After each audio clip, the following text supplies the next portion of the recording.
But other than that, I thought we made it out pretty good. Lonnie Johnson banged knees over there and then had a little cramping, but again, we'll evaluate him to see if there's anything, but we didn't think anything significant on the field. So I thought it was a good practice today.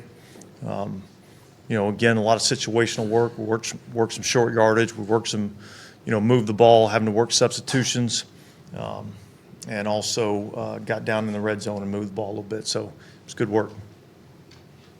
Dennis, what do you think of the connection Derek and Chris Olave have established so far, and how would you say they're on-field relationship? Yeah, look, I think it's been good. I think Chris is really coming along. I think he's improved a lot. It's been good to see him make some of those contested catches that we've talked about. He's still a great transitional route runner at the top of the route, and I think him and Derek have gotten a pretty decent rapport. For a guy who had 1,000 yards as a rookie season, I'd say he improved a lot. Yeah. It's Yeah, well, look, there's a reason why we went up and got him in the draft. We feel like he's got a chance to be a really good receiver in this league, and I think he's proven it. Dennis, have you seen a step forward in this camp from Carl Anderson, would you say? Yeah, I've seen a step forward with Carl just about every year he's been here. He's kind of gotten a little bit better each and every year.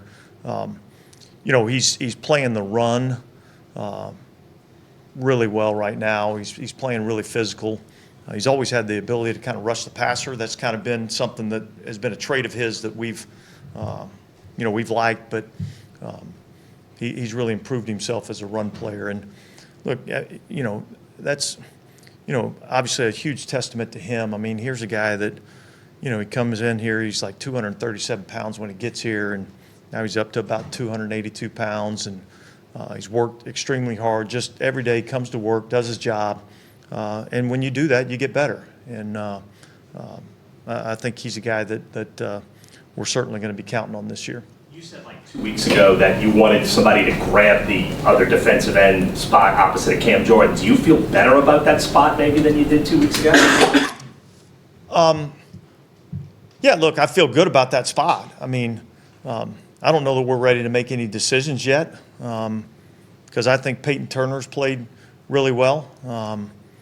I think Tano's had a good camp, so I think that's a position that we've got some depth at that position, and so I think that's good.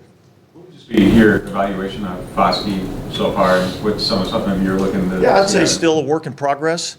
I think ultimately, I'd just like to see him just cut it loose. I still think he's trying to process a little bit. He's got a really good skill set. He's a good kid. He works hard. I think that just comes with time and comes with reps and comes with being comfortable in the system, knowing exactly what to do and how to do it. And so, look, he's improving. He's getting better. He's not there yet, but I like his trajectory. I like what he's doing. I just think ultimately as he gets more and more reps, he'll get more and more comfortable and start to cut it loose a little bit more. Dennis, we haven't seen any of the after the whistle stuff with Trevor this year. Was that something that y'all? We had a little bit of it today, but nothing, right. Nothing too spectacular. That was it's everybody's looking for it last year, and it hasn't really. Yeah, I actually think people made way too much of it. Sure. We talk about the after the whistle stuff. Look, the guy plays hard, and he's going to block you all the way down the field, and that's what we want, So, I don't think too much about it, really, to be honest with you. But I guess the question was more: did you all try to tone down a little bit of it? No. Have you seen growth from him in the pass protection side? Yeah, I have. Again, he's not there yet, but he's getting closer and closer every single day, and so he's missed a lot of time. So he needs those reps. He needs that work. He'll get plenty throughout this camp and in the preseason, and I think he'll be ready to go by the time we get to week 1. Sticking on the offensive line, UDFA coming HBCUs, Mark Evans. What have you seen from him so far? Yeah, I think he's an athletic player inside. He's got some power.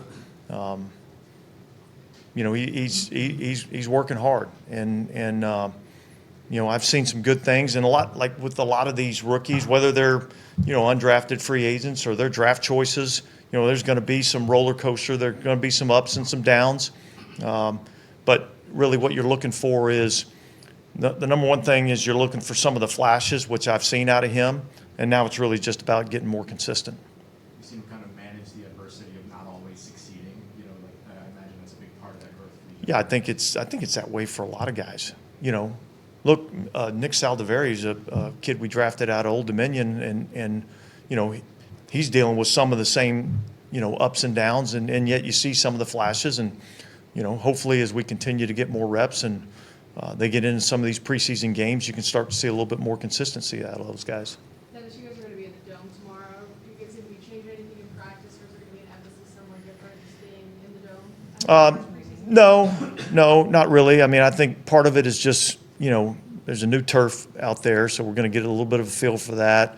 You know, let everybody, you know, we got some new players, so let everybody get in and get a sense for what the Dome's like, the lighting, all those types of things.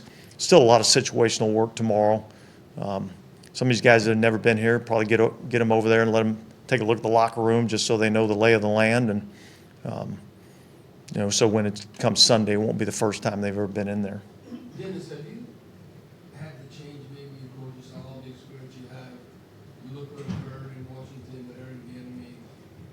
I don't know how much is that the players learn coaching being too hard on me. Or now it's, I don't know, maybe I'm too old school about that. Have you had to change maybe dealing with players?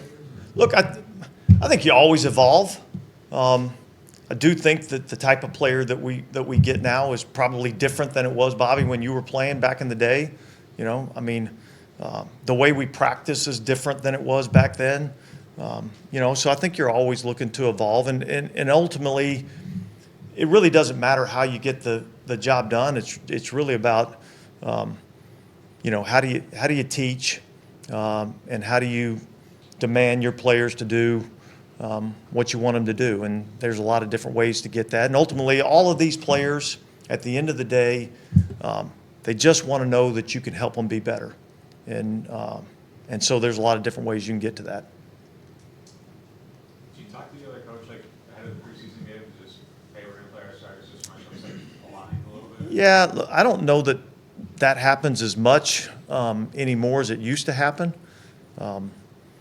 You know, I'm sure that, you know, Coach Reed, you know, has a plan on how he wants to, you know, go throughout the preseason. We've got a plan on how we want to go about the preseason, and, you know, we'll go out there and play football and see what happens. Okay, guys, thanks. Thanks.